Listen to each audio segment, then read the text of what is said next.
Welcome to Hey Soul Sista, the podcast for women ready to embrace greater joy, freedom, and a soulful life.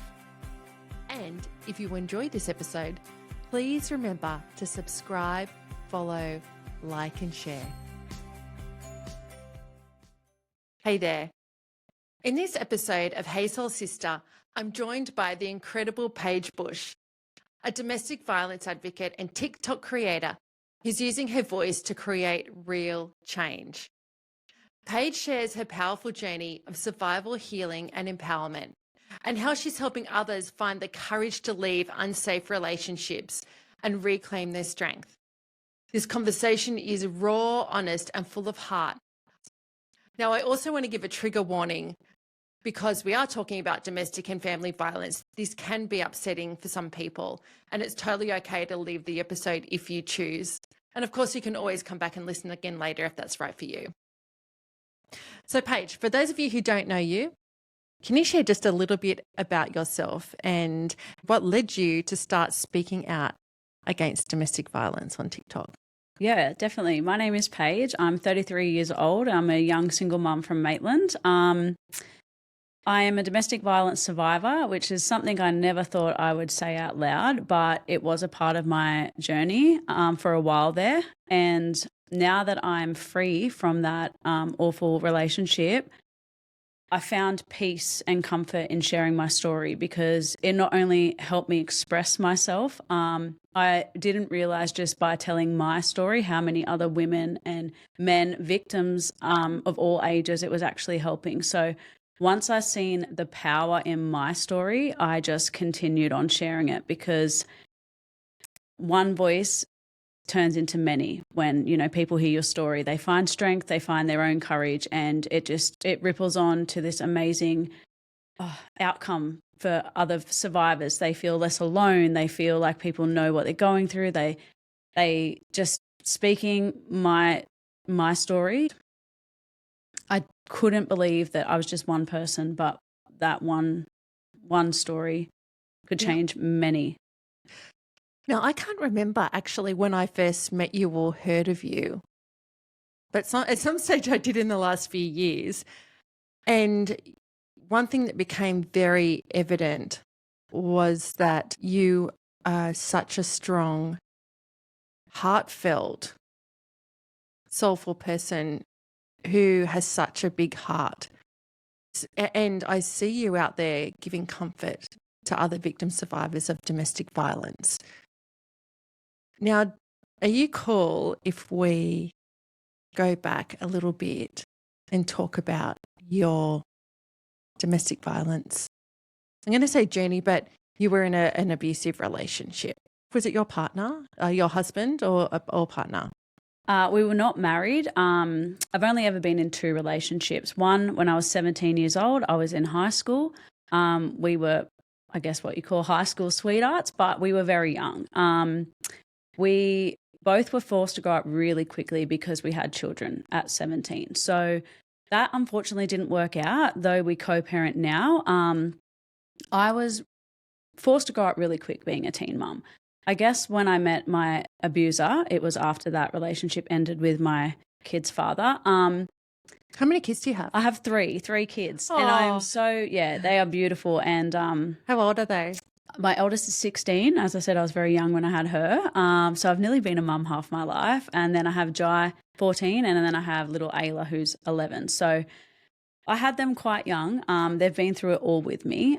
But it was, I think, being forced to grow up quickly as a teenager, becoming a mum myself, I didn't really get to experience the relationship properly with my, I'll call it, I won't name him, but my high school sweetheart. So I guess when that ended, my friends introduced me to this new guy and he would do things like take me on dinner dates. And I just thought the world of him. I thought, oh my God, because I'd never had it. I was in year 11 at high school, became a pregnant teenager and grew up quickly becoming a mum. So you would have been in survival mode, boom, at 17. And I say that because new mums, when you have a baby, you're kind of like boom into survival mode. straight away. Yeah, I definitely was. And even before. I say mum survival mode, not like abusive survival mode. You know what I mean? Yeah, no. I say that I've got grandbabies and I look at our daughter and our daughter-in-laws and I'm like, they're just in survival mode with those little babies. Yes.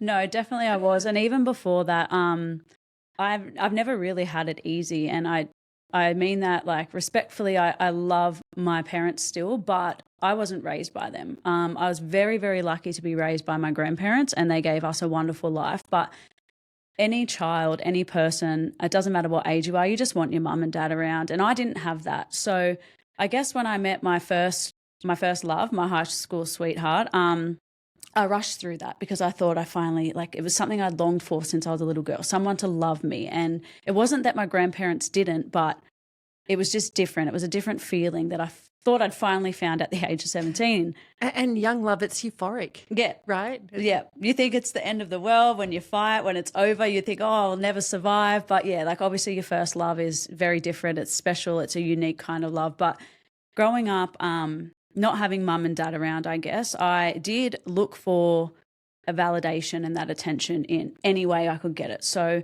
I think when I finally found it in my high school sweetheart, I thought, oh, like I've got it. I've won it. Like this is what I've wanted forever. But we rushed it. We had kids quickly. I do not regret that because they are amazing children.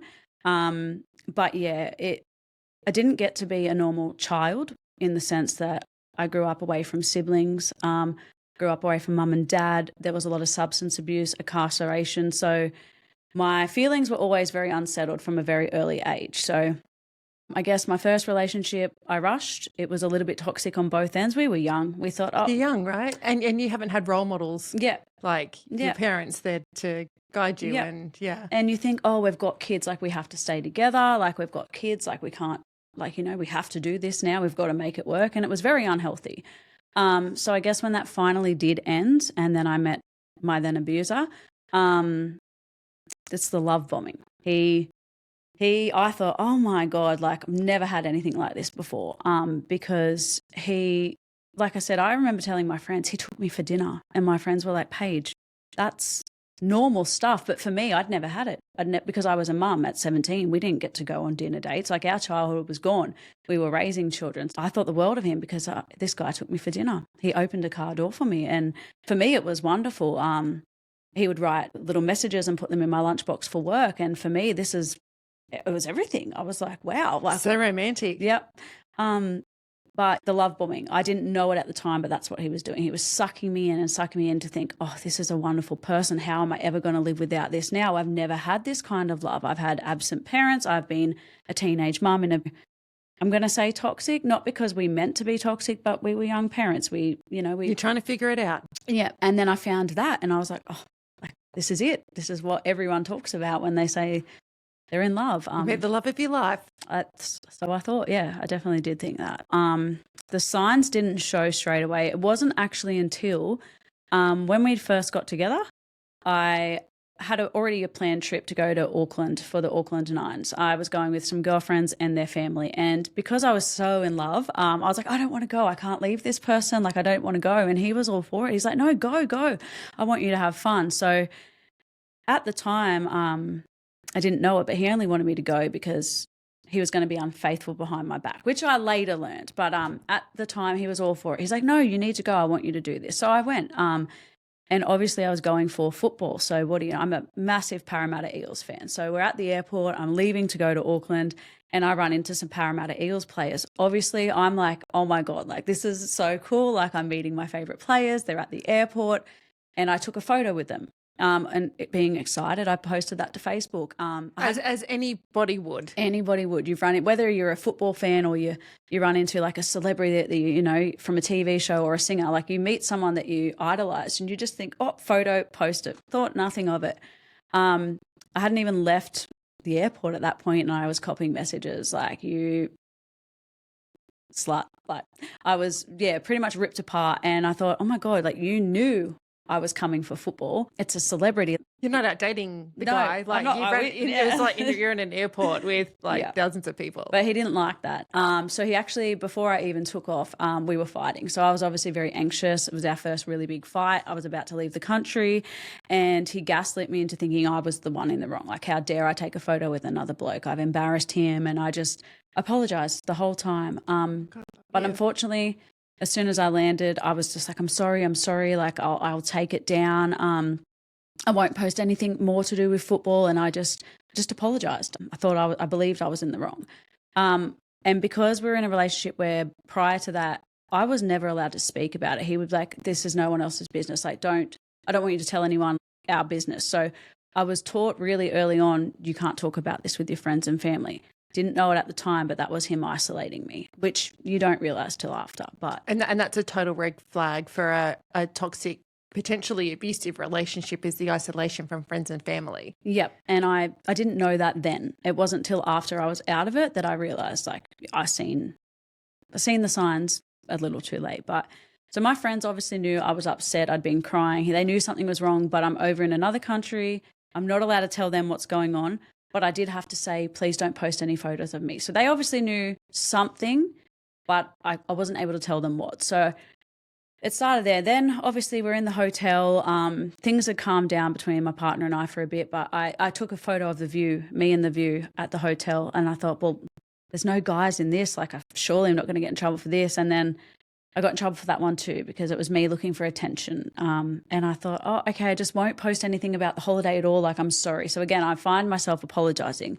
So the trip from the moment I took off, or before I even took off, was basically ruined. And at the time, I just thought I was in the wrong. Like, how dare I do this to him? I've hurt his feelings. I've posted photos that have upset him. So I found myself just apologizing for the whole entire thing, and I could not enjoy that experience. Parramatta actually even won that Auckland Nines. God love you. And I know what a big Parramatta fan you are. I've seen it on social media. And you are like die hard, yeah. Which is cool. So you're off having this time of your life. It's been totally... It was ruined. Ruined yeah. And by somebody who's supposed to love you. Yeah. And then I didn't just ruin it for myself. I ruined it for my girlfriends that their family had taken me. Like, it was... I was obviously on edge. I couldn't go. Like, I'm in a country I don't know. I can't just be like, I need to go for a walk, or I've got to get out of here, or I'm going to go and talk to him. Like, I'm across the ocean. Yeah. I've got no one to go see. I've got no one to tell, and I'm in a whole nother country. So it was a very hard time. We actually separated because of that trip. So I got home and he said, nope, I can't do this. And I was brokenhearted, but he just, he ended things with me. And I wish that was where the story ended, but we parted ways for a few months. And I remember New Year's, I was having a pretty crappy time. So I remember I just wanted to reach out to him. And it was the worst mistake I ever made. I reached out, said, what are you doing? Turns out we both had no plans on New Year's, and we decided to meet up. And I think that was honestly the biggest mistake of my life, because that's where everything went back downhill. And you can't be hard on yourself for that, because you're young, you've had this experience where you have been totally love bombed and put on a pedestal, totally gaslit, and he's absolutely manipulated you into thinking that it's your fault and you've done something wrong. And we know now, right? So we know the pattern. But my heart, I'm sitting here listening to you, my heart goes out to you, because I know what a lovely, beautiful person you are, and to think that you went through that and we're not even at the end yet. No, we haven't even scratched the surface yet, which is the scariest part. Yeah. Okay. Let's keep trucking. So by this point, he had isolated me completely. I had a great co-parenting relationship with my kid's dad and his partner. He put a stop to that. So that became toxic. But I didn't know that was his way of isolating me. He didn't want me to have anything to do with anyone else but him, really. And I didn't see it at the time. The good was good, but the bad was bad. But I guess when, like I said, from a very young age, I missed my mum, I missed my dad, didn't have the greatest relationship with the kid's dad. And the good, I was like, I will take every bit of bad just to feel this good with him. So even though I didn't, like I said, did not know a lot of this was happening at the time, it was never until I left that I was like, that was a red flag. That was a red flag. Wish I seen it then. But all I wanted was to make him happy, because when he was good, he made me so happy. So I didn't care that I was cut off from friends. I didn't care that I couldn't have this. I was very, I'm going to say selfish, because I kind of was. I was like, for once I am happy and I don't care who I push out. I want this happiness and I want it badly, and I don't want to lose him again. I've got him back and I can't lose him. So you can't be hard on yourself, because this is all a new experience for you. And it sounds as though, like many, many women, they've never actually had relationship lessons or, learnt about what's a healthy or an unhealthy relationship, what that looks like. It's one of the things that got you back, Sista, the charity that I chair, that it's really important to educate adults and teens around healthy relationships, because we're not taught this. And it's really, really important, because you're having this experience as a lovely young woman and nobody told you about people being manipulative or gaslighting you or being toxic. You're trusting that he has the best intentions for you. Yeah, and that's what I love about Got Your Back, Sister. Like this year and last year when I seen that group of school kids, I thought this is where it should be starting. This is where the conversations need to happen, the exposure. I didn't know about domestic violence until I heard Tara Brown's story, and I thought, what on earth is domestic violence? That story I've never, ever forgotten. I remember I would go into like a deep dive of her social media and her life, and hearing that she had gone to the police and she'd seeked out help and she was turned away. She'd dropped her daughter off at daycare, and after that he'd followed and he'd ended her life. And I just remember being like absolutely shattered that was even a thing. But before it, I didn't know I didn't know.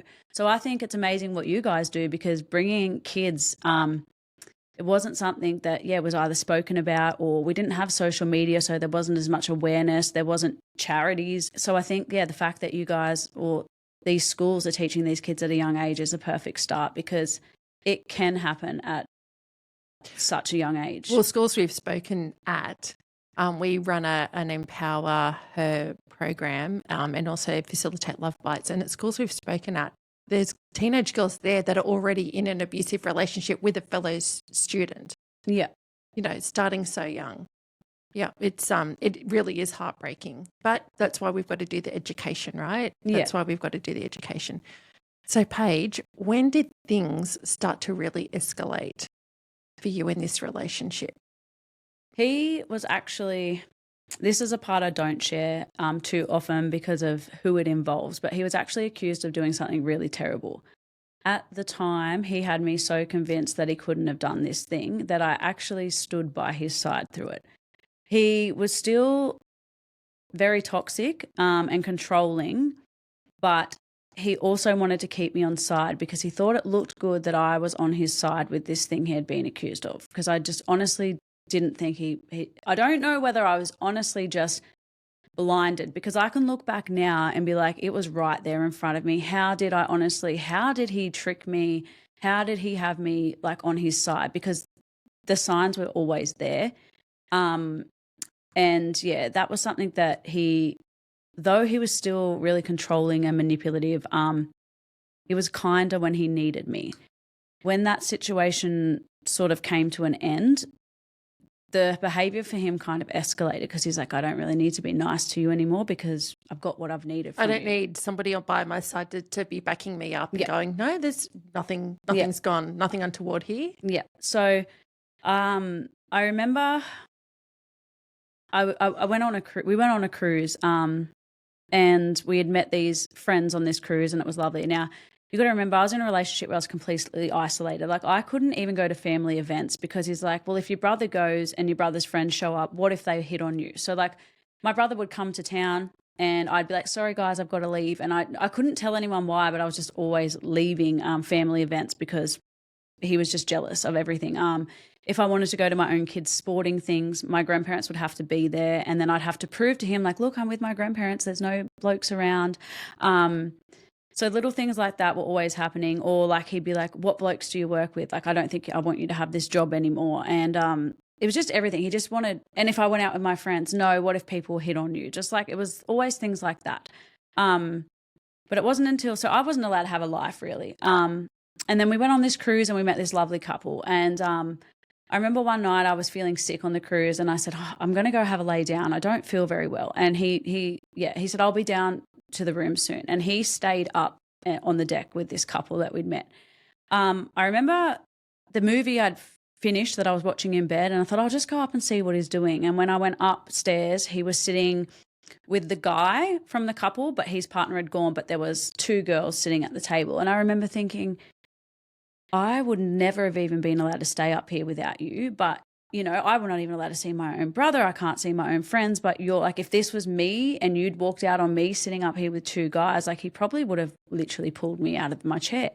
So all I did, I went up, I said, hey, like, what are you doing? And he just looked a bit shocked. Like I said, it wasn't the other guy's partner either. It was two completely random girls. And that embarrassed him for me asking what he was doing, apparently. So he calmly got up out of his chair, and I'll never forget it. He starts following me, and I could tell by the look on his face, like, well, he's angry. I've done something wrong because I've questioned what he was doing.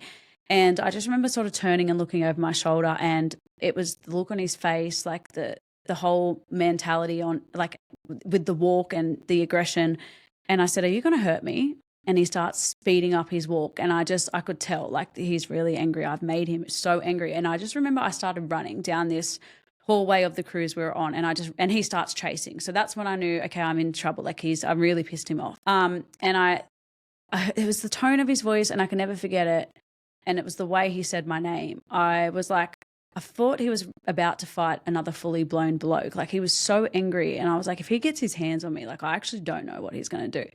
And I was really lucky that I ran into this room. There was an empty stage with a curtain, and I jumped in behind the curtain. And I just remember sitting there, and I've tucked my legs up and I've wrapped my arms around my legs, and I've just sat there trying not to breathe too heavily. I didn't want him to find me because I could tell how angry he was. So I just sat there and I just stayed as still as I could. I tried not to breathe too loud because I'm like, if he pulls this curtain, I've got no way to get away from him, and I just didn't know what he was going to do. It's like in a movie. Yeah, it really was. And he tricked me. So I reckon I'd sat there for a good hour, and there's Wi-Fi on the cruises. So I remember he messaged me and he goes, I'm getting in trouble.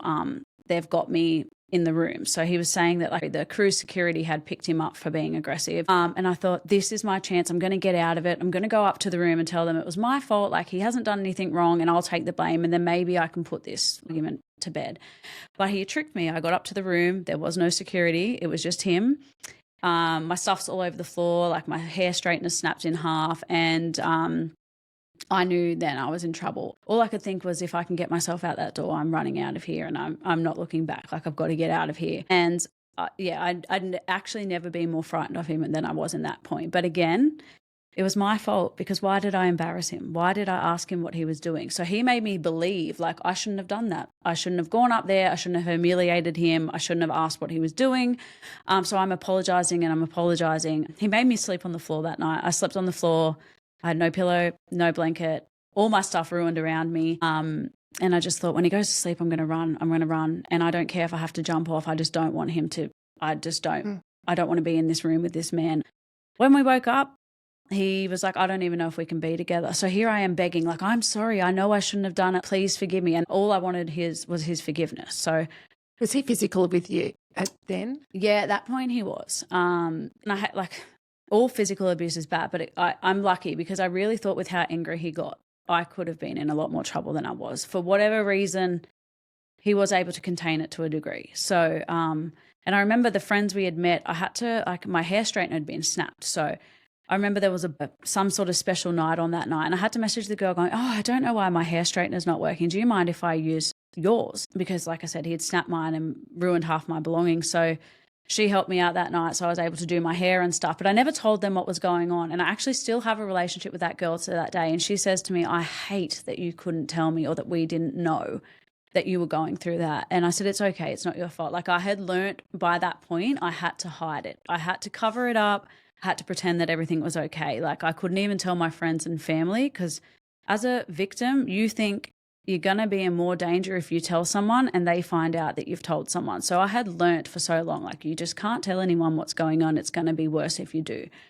So I told her, this is not your fault. Like, I'd learnt for a long time to survive. I had to be quiet. I had to walk on eggshells, and you were never to know, because a lot of DV perpetrators they present in front of everyone else as this remarkable person, this kind, like you wouldn't see it coming, just like I didn't see it coming because he put the same front on for me when I had met him.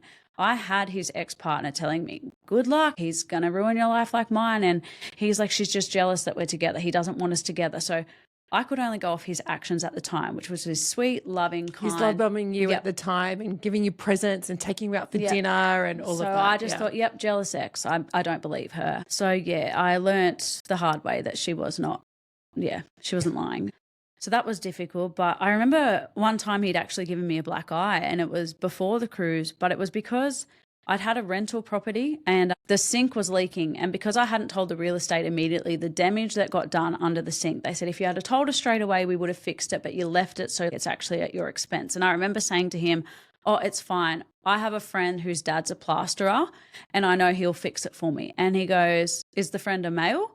And I went, oh, yeah, not thinking of it. And he goes, and is he friends with, and he mentioned my kid's dad. And I said, oh, yeah, not thinking anything of it. And I've copped this backhand to the face because the person I knew was a male, and a male's friend's father would be helping me. I remember I went to work and I tried to tell everyone, oh, we were mucking around and I've headbutted his knee. It was an accident. And I know my girlfriend didn't believe it, but she was like just looking at me like, come on.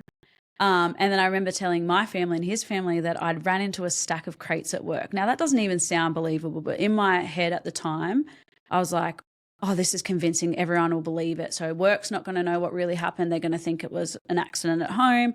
And at home's not going to know what happened because they're going to think I've had this accident at work. So like everyone got what I wanted them to know at the time. I thought I was covering it.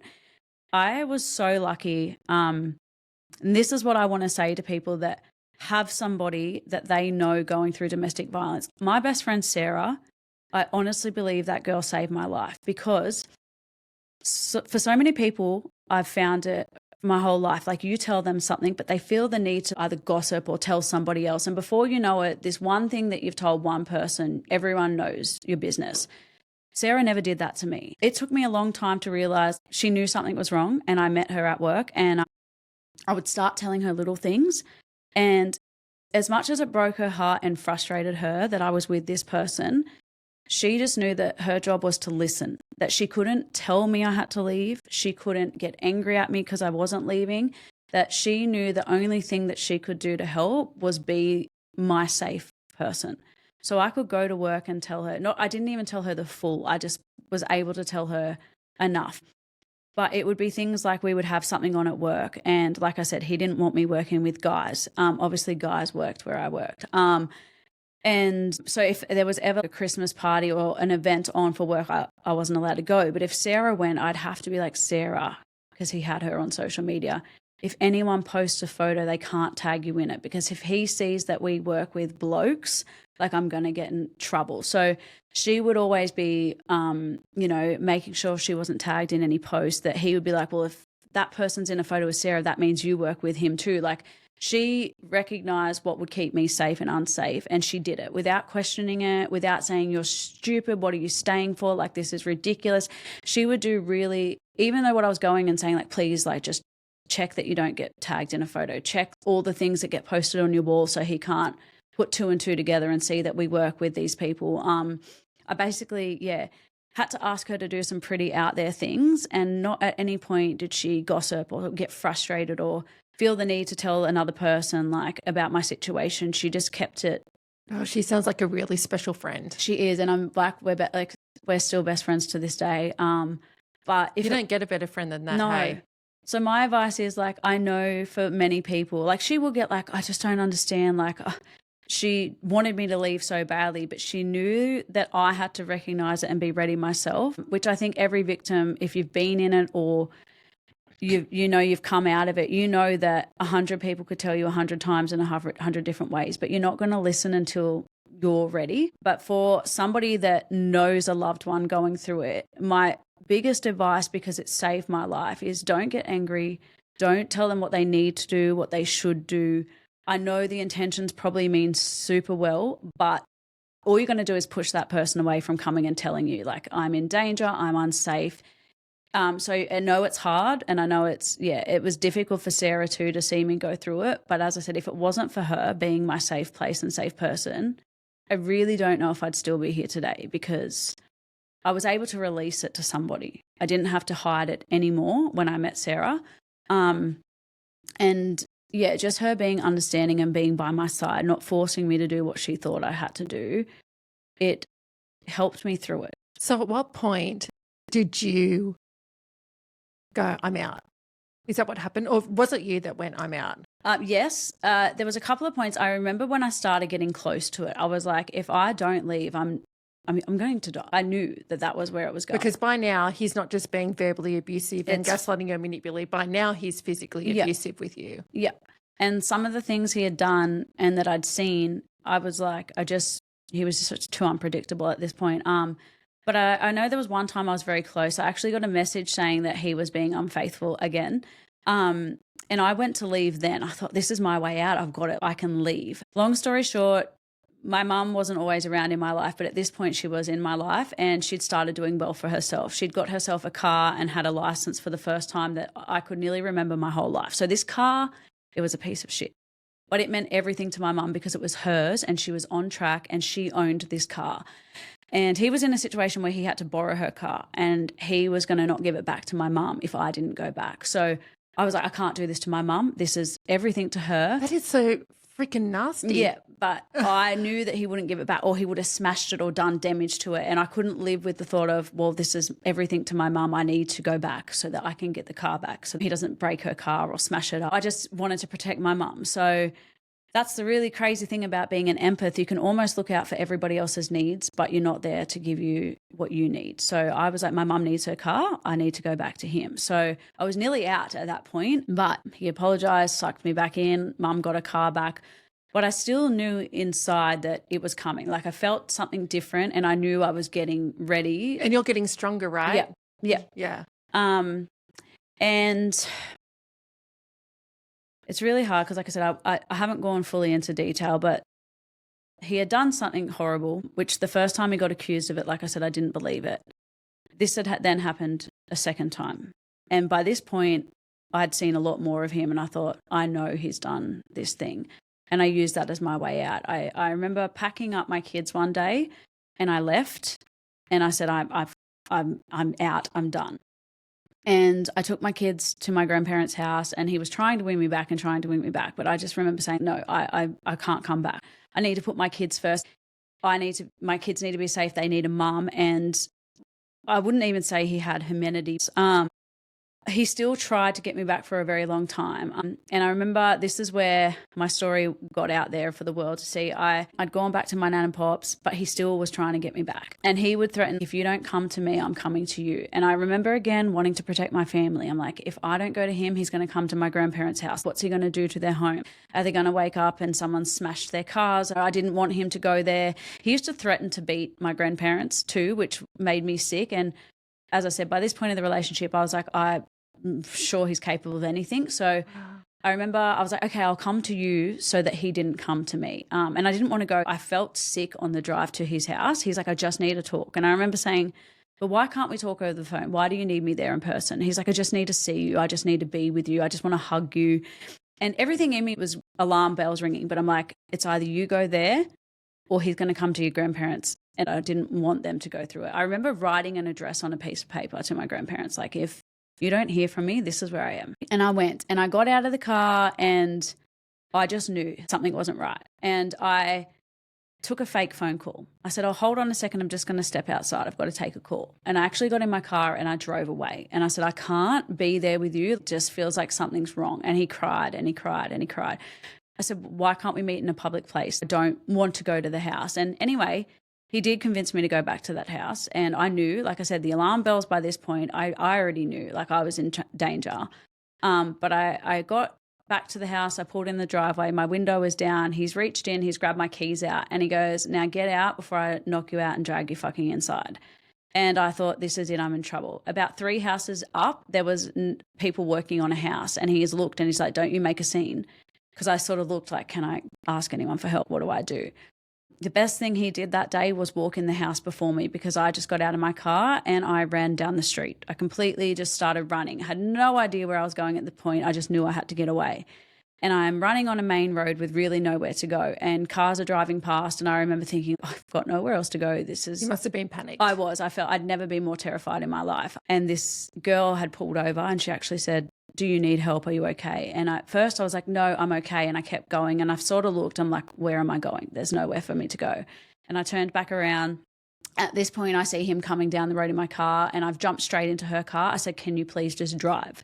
And so she's taken off, and I've got him in the car behind us ringing me going, pull over, I'll fucking run you off the road if you don't. And I thought, he's not going to do that because he doesn't want to show people the kind of person he is. It's a threat. It's an empty threat, because in front of everyone else, remember, he was this charming guy. Yeah. I thought, he doesn't even know whose car I'm in. He doesn't know who's in the car. There's no way he's going to hit the car off the road. He actually did. He rammed into the back of this car. Oh my God. Yep. And he had hit and all I remember, again, I wasn't worried about myself. I'm apologizing to this lady. I'm like, I'm so sorry. I'll pay for your car. I'm sorry. And she didn't care about the car. She just cared about me. And we both drove. He thankfully took another direction on the road, and we went down another side street. We've pulled over and we've parked, and we didn't know what to do. At this point, he's still ringing and he's ringing. And, that's the TikTok that everyone knows me for. But she recorded it. I don't know what in her that day, she just recorded. And I'm thankful she did, because it was everything I needed. He was on the phone going, I said, look, just give me my car back and we'll go our separate ways. I won't go to the police. Like, I won't do anything. And he was on the phone going, what car? Like, I don't know. He was gassed. He was trying to play dumb. Like, what car? I don't have your car. You've got your car. What are you talking about? And I was like, Zach, like, please, I'm not going to get you in trouble. We're not going to the police, not for any of it. And he just was trying to be manipulative. I don't know what you mean. I'm at home. Like, I don't have your car. She's recording the whole thing. But he would go from like a really, I'm sorry, please come back, I didn't mean it, to then being angry when he'd lost the control at that point. So then the anger would come back and he'd get abusive. So she's recording the whole thing, which is great, because I had the evidence that I was never game enough to get before, because he'd either go through my phone or like he would see it or find it. So I had nothing to prove what he was like the whole time. Well, how cool was it that she was videoing this? Yeah. So I've got this video and she's recording it. And I remember us both being so scared, because every time my car was white, Holden Craptiva it was, but every time this a white car would come past us, it didn't matter what type of car, we'd freak out going, oh my God, he's back. So I felt really guilty at this stage. I'm like, I've brought this innocent person that's tried to help me into this awful situation. So you're on the side of the road somewhere. Yeah. And every car that went past us, like, we both just had the fear in it. Anyway, she said to me, what are we going to do? And I begged her. I said, I don't want to go to the police. It will make it worse. Because at this point, we'd gone to the police for other things, and basically it was one person's word against his, and without proof. You need solid proof. He got away with two things that he really should never have gotten away with. So at this point, I was terrified of going to the police, because I'm like, they can't do anything. They don't help. They can't protect you. No. That's and if he knows that we've gone to them, it's going to make it worse for you and I. So she's like, whatever keeps you safe is what we'll do. And I'm feeling really bad. I'm basically asking this girl that's had her car ran into, please don't go to the police. But she, at that point, God, like, we still keep in touch to this day. She did whatever I needed at the time. I was so terrified of going to the police, because I had learnt they couldn't keep me safe before. How are they going to do it now? And I rang his mum and I said, if you get my car back off him, we can go our separate ways. I will not go to the police, but I need my car back. And then that made him angrier, because now I'd gone to his mum. Did his mum know that he was abusive to you? She did, but I denied it. So she would always say, in ways, because I honestly believe she was frightened of him too. She's like, he's sucking the life out of you. Like, she would make little comments without saying too much. I've got messages still, and I actually read back over some the other day where you could tell she felt bad, but she was also his mum, and I feel like enabled it, as much as I hate to say it, because I've got the messages from the girl that pulled over that day. When the mum, long story short, she ended up getting my car back. We met at McDonald's, we exchanged it, and she sort of laughed it off and went, God damn him and his mental health. And the girl was horrified that saved me. She's like, the way his mum justified it, like she just dismissed it like he's got mental health. Like, it was. You know what? That's still not okay. for him to be abusive to you. No. And gets me really cranky when people excuse away abusive behaviour. Oh, they had mental health. No, it's no excuse to be fucking abusive to somebody else. It's not. And I Gets have me mental so health, angry. and I've never put my hands on another person. Yeah. Like, it's crippling my mental health some days. I don't want to get out of bed. Like, the way I feel like everybody sees the confident life after domestic violence page. That's what I used to share, the strong page. But then lately I was like, I need to show these guys that I still have bad days too. Like, my trauma still affects me. It's not, you don't just get out of it, and it's not, a happy day every day. And I think that's okay to share that too, because I don't know what? I agree. Yeah. I absolutely agree. And you're a shining light, Paige. You really are. You don't want victims to think, well, I'm not strong, so something's not wrong with me. So I needed to be vulnerable and say, not every day is a good day for me either. And it was a combination of things. Like, I go to therapy now, which has helped, but learning that it actually stemmed from my childhood and not having my emotional needs consistently met from basically a very, very young child throughout my mum let me down, my dad had let me down, my first relationship was unhealthy, my second relationship almost ended my life. I just knew abandonment. I had so many issues that I didn't even know, because mental health's another big thing I'm on at the moment, but it wasn't something discussed growing up for me either. So I didn't know until after my relationship with this person that I had not only the trauma from him, but a lifetime of trauma that I had to unheal and unlearn, that love shouldn't hurt. But it has always hurt me, because my mum hurt me. I love my mum, and this is what I hate about being an empath.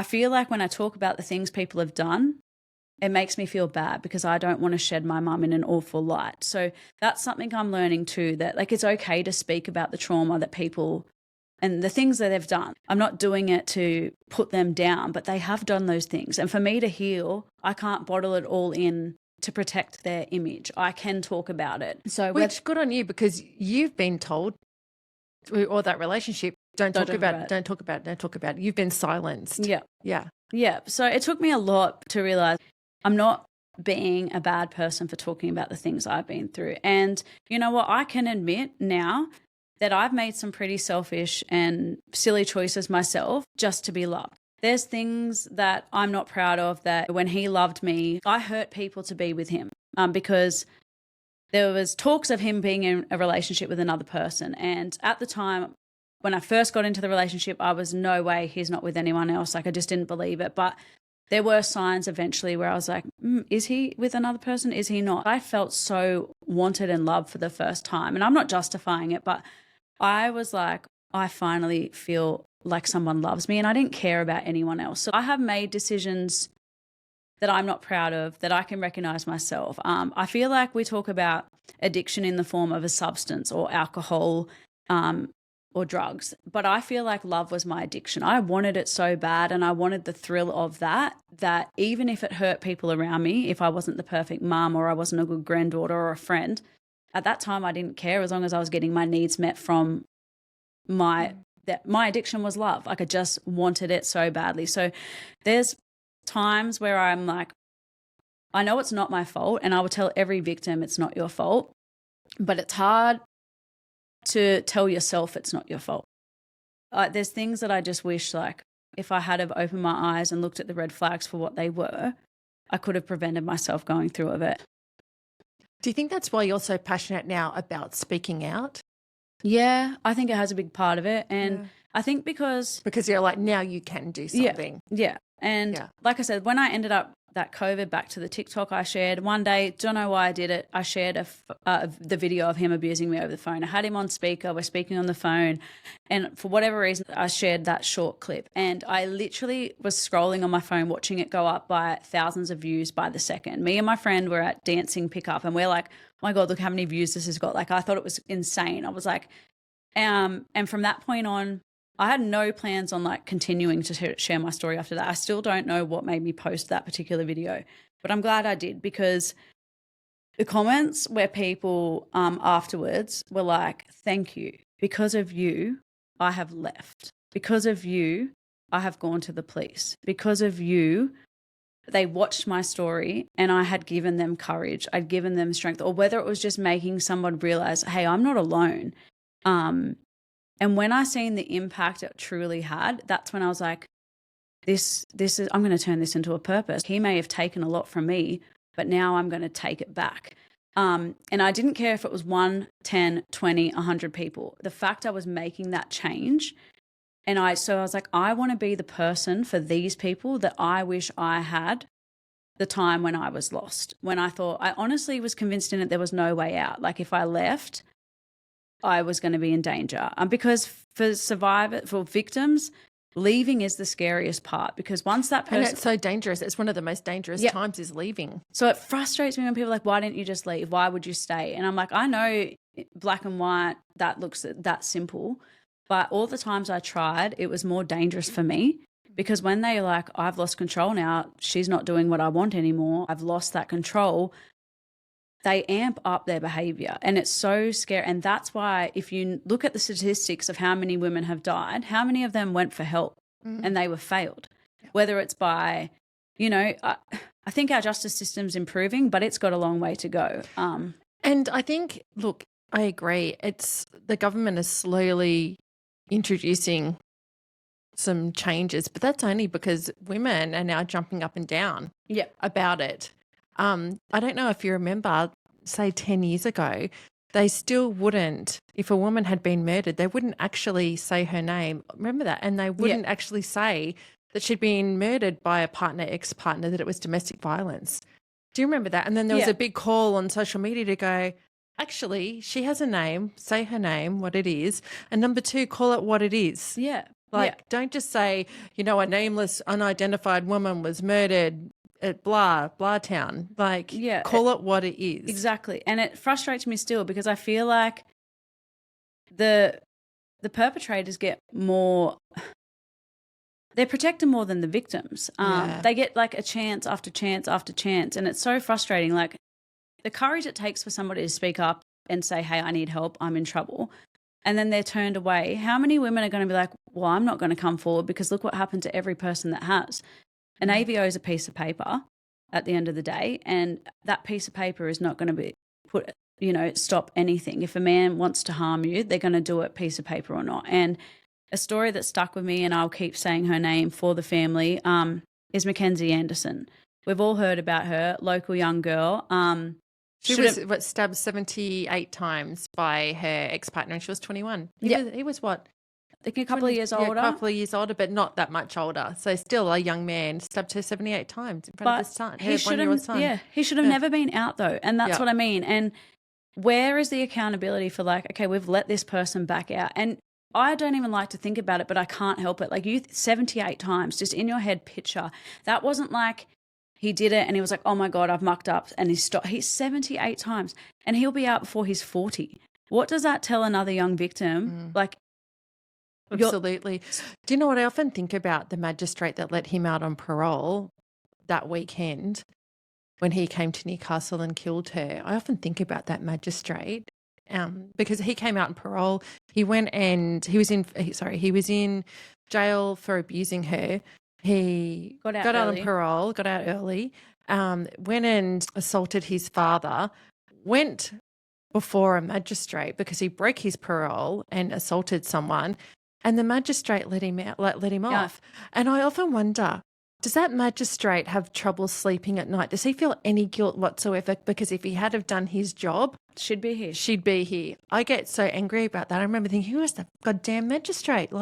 And I remember the pictures that went around that she was like, she knew she was going to die. And she tried to prevent her death. She knew what was going to happen. And she voiced it, and she was let down. And then she's been let down again now with the sentence and the appeal. He got 15 years for murder. Her son won't even be an adult, and and I just think it's sick. And that's why I'm so passionate about it, because there's so many women that don't get that chance to start over, and I got it. And I want to use that now I don't want there to be another Mackenzie. There shouldn't have been a Mackenzie Anderson story. We shouldn't be hearing about her like this. And there needs to be massive, massive change coming through. Paige, back on you. Let's talk about your healing journey, because you've shared this horrendous story of the abuse that you experienced. And I'm so sorry that you went through all of that. And again, my heart goes out to you, and I just think you're amazing that you are actually out there speaking and advocating. And I'm going to say what I love about you is that also supporting victim survivor families. Victims' families and victim survivor families. You're like giving comfort to them, which is beautiful and really admirable. But what about you? Can you share with us your healing journey? How have you started to heal through all this trauma of what you've experienced? Because I can imagine there's trauma and PTSD there and a whole lot of stuff. It's been a long road. I still have good and bad days, like I said. But I remember when I first got out of the relationship, like I said, I was 17 years old when I became a mum. So I went from mum to that really abusive relationship. And then I remember when I left and he was finally gone, I felt free for the first time. I was like, and I remember I was able to go to a concert. I bought tickets to a concert and I went and bought myself a hair straightener, all the things that I was not allowed to do before. And for the first time, just having freedom, not having to answer where I was, why I didn't reply to a message straight away. So I found myself by healing alone for a long time. I was able to go out with friends. Like I just enjoying having family, friends back around, being able to do things that I was not allowed to do, like I said, going to a concert, going out for lunch with my friends, all those little things that I had missed out on. That's where it started. And I found who I was. I found who Paige was, not as a teen mum, not Paige stuck in this awful relationship. I went to Africa with my auntie and I volunteered in a children's orphanage over there. And I just, for the first time, I was like, this is living. Like I'm finally living. So it started off just by finding myself, who Paige was out of a teen mum and who Paige was out of that toxic relationship. I'm so busy being a mum and working full time. I don't get to do as much advocacy as I once used to. And I hate that because I love doing it so much. So that heals me too, knowing that my voice passed on power and strength to another person. And it's a chain of, and like you inspire women to be, I want to be like Mel, like look at her, look what she's doing. And one person's voice, whether it is only getting through to that one person, it's a chain effect. So that helps me heal as well. Yeah. The ripple effect is huge and interesting because having balance, you said you'd like to do more advocacy work and you go, that's wonderful, but having the balance as well is really important so that it doesn't consume you. Yeah, definitely. Yeah. What about therapy? You mentioned that you'd had therapy. I'm a massive advocate for therapy. I'm always doing the inner work and all different forms of therapy because feeling down, struggling with mental health, having negative thoughts and feelings, all of that, I go, we don't want to live that way. Yeah. If possible. Yeah, I definitely agree. Therapy has definitely helped me and I would encourage it to anyone because you don't realize how many layers there are to domestic violence. It's not just the physical wounds, it's the emotional ones. And especially if there's anyone, it doesn't matter where you came from. You could come from a loving home or you could be like me, you didn't have your parents. But either way, when you're made feel you're unlovable, you actually sadly end up believing that. Like you're too hard to love, you're unlovable as a person. The thoughts that get drummed into your head because you're constantly put down or belittled by, someone that's meant to love you, it does have an effect on your mindset and how you feel about yourself and your self-worth. And if you can do the physical stuff like exercise, drink your water, yes, all of that's great. But if you do not do the therapy work as well, none of that stuff is going to, and I always use Robin Williams as my example. That guy, he would have had what we all dream of, the lifestyle, the fortune, the fame. He could do whatever he wanted. Physically, he had it all. But when inside you're struggling, if you don't get the right help, it doesn't matter how many people you have around me, what's happening in your life. If you don't fix what's broken inside, our mental health is just as important as our physical health. If you leave it, it gets worse. And you do not want to get it to a point where, well, we know what happens when it gets too far for some people. They want one way out and they think their way out is taking their life. So I definitely think therapy is 1,000%. Yeah, and it's so interesting that some people are like, no, I don't need therapy. I don't want therapy. They're scared of therapy. I go, do you know what? I need help. Yeah. I need help fixing my car. I go to a mechanic. Yeah. I need help with my teeth. I go to the dentist. Yeah. If I need help with my thoughts, my feelings, struggles being triggered by people, events, or whatever that is, I'm like, I need to go to somebody who's an expert in that can help me with that. I'm in and out of all different therapies. Yeah, me too. Yeah. And I wish I did it sooner. I wish I knew about it sooner. And but you're doing it now, my friend. Doing it now, yeah. Yeah. Now, TikTok and social media has been a really great advocacy platform for you and connecting you with people and inspiring people and you speaking out about domestic and family violence. Have you had any trolls or any negative criticism thrown your way through social media? Some, yes. It's been more positive than negative, though. I do see a lot of it on other people that advocate. You see, it's always off a fake account, though. Yeah, absolutely. But they'll say, oh, what did you do first? Or they make really, unkind comments, which I hate because that does stop people from wanting to speak out because, they don't want to cop that backlash, or it's hard for them to, read that when they've finally found the strength. So I have had some.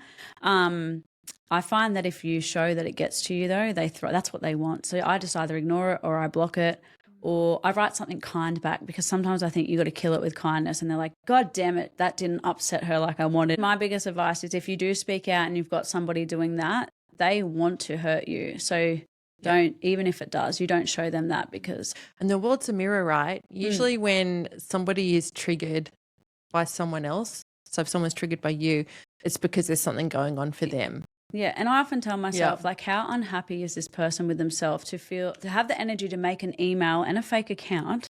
So, like, what is that? They can try and put me down with a hurtful comment, but they're obviously really hurting themselves in some way, which doesn't excuse it, but I'm like, that's a very sad life. It just means you can't take that on. Yeah. Hurt people. Yeah. So you can't take that on. Yeah, but definitely a lot of it has been more positive than the negative. But I think with social media, it doesn't matter who you are and what you do, how liked you are. Someone will always want to bring you down. Yeah. So I just try not let it get under my skin. Yeah. If anybody's listening right now and they're in an abusive relationship, and given that the stats are saying 1 in 4 women will experience domestic or family violence, what would you want them to know right now? I know that you feel like there's no way out because I definitely felt the same. I just think everything can be replaced but you. So even if you're starting over with nothing but the clothes on your back, do it. And I know that it's scary. I know that it's going to be ugly before it gets pretty, but the things I have done since leaving that relationship, I would have never thought possible. And as I said, I've had some hard days too, but the life that I've got to live since, like, I'm traveling the world with my youngest for cheer. I've got a job that I absolutely adore. I've gone to Africa and done the orphanages. Like, I've been on cruises. I never would have been able to do that. So there's a whole life out there just waiting. And I know it's scary, but reach out to services like Got Your Back Sista because they're here to help. You won't go through it alone. Absolutely, there are services here to help. There is Got Your Back Sister and other services, and it is scary, the thought of leaving, absolutely, especially if you go, I don't even know where to start. How do you navigate the whole system? How do you find housing or legal support, or how am I going to afford to do that? But there are services that can help you. There are crisis payments you can get from the government now. Yeah. And I love if you're seeing leaving. You go to the toilet these days and on the back of the wall, like even like I think it's Commonwealth Bank. I think I was even on the phone to my insurance company the other day and they're like, if you need support or you know someone suffering domestic violence, here's a number. And I thought, oh my God, how amazing. Yeah. And the fact that he may have said that he loved you, really, he was a highly damaged, insecure person who doesn't really understand what love is because, as you say, love doesn't hurt. Love shouldn't hurt. No, it definitely shouldn't. What have you learned about yourself and life? I've learnt lots. Oh, that's it. I don't know why that one stumped me because I have learnt so much. I've learnt that my worth isn't based on somebody else loving me, that Paige, before domestic violence, I'd never wanted to be alone. I always thought I had to have friends, whether they were unhealthy or healthy for me or not. I just thought I always had to be a people pleaser and make people like me by showing up. And I would pull myself apart basically just to fit in. And I've actually found peace in my own company. I love going for coffees by myself. I love going to the movies by myself. I've just found, to enjoy life, like with my great friends and family, but I also learned I can be okay by myself. And I love that because I never had that strength before. I thought I always had to have someone. So that's been a big lesson that I've learned about myself. And just that pain, as horrible as it is, some beautiful things can come out of pain and open up doors that you didn't think are possible. So yeah, it's led me to some great opportunities. I've met great people like yourself. Friendships, like there's friendships that I would not have come across if it wasn't for my DV. And I hate that I've met them under those circumstances. But now, there's people I couldn't imagine my life without. And just lastly, how are you and your kids now?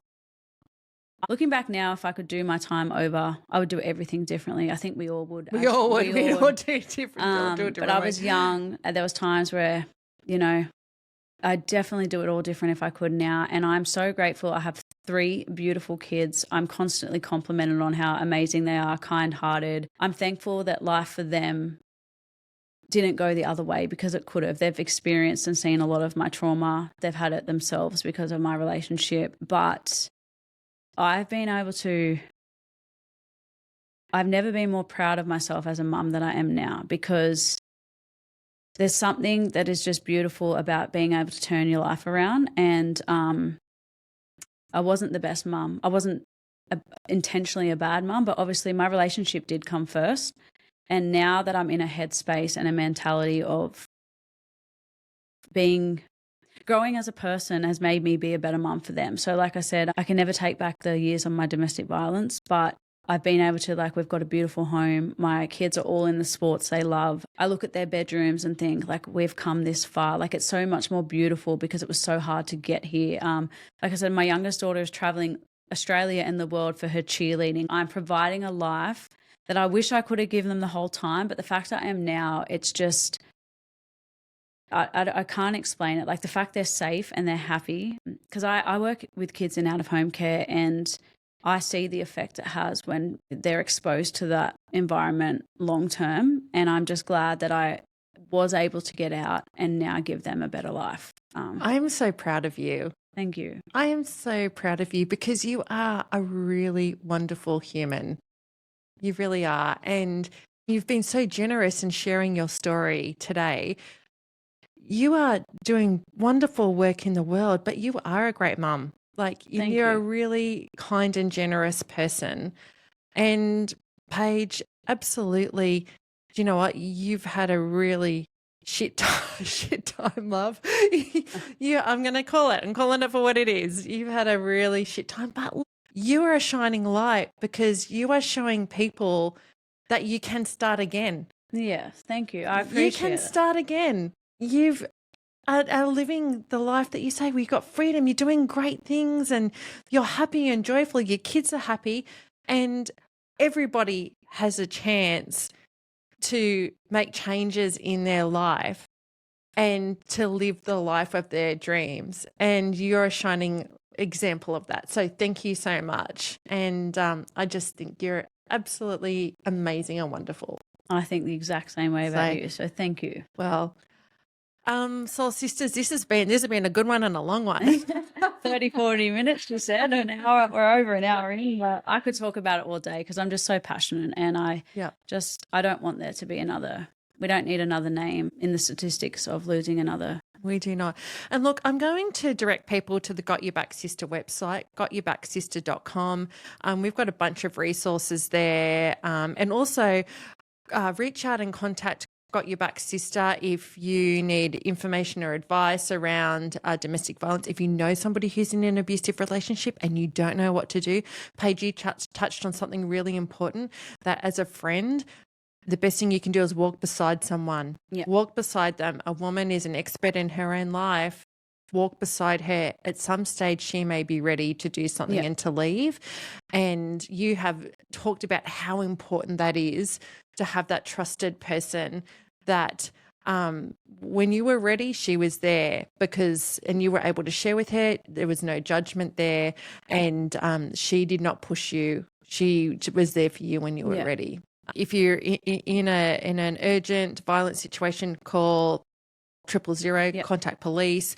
If you need information and advice, you can contact 1-800-RESPECT, the 24-hour information line, call Lifeline. There are resources out there. If you are need emergency help or you're in despair, or reach out to Got You Back Sista. We can direct you to services in your local area as well if you're, anywhere in Australia. Yeah. And Paige, thank you so much. Thank you for having me. I've loved doing this with you. You are amazing, and we may need to do a follow-up at some stage. Part two. I think Part two.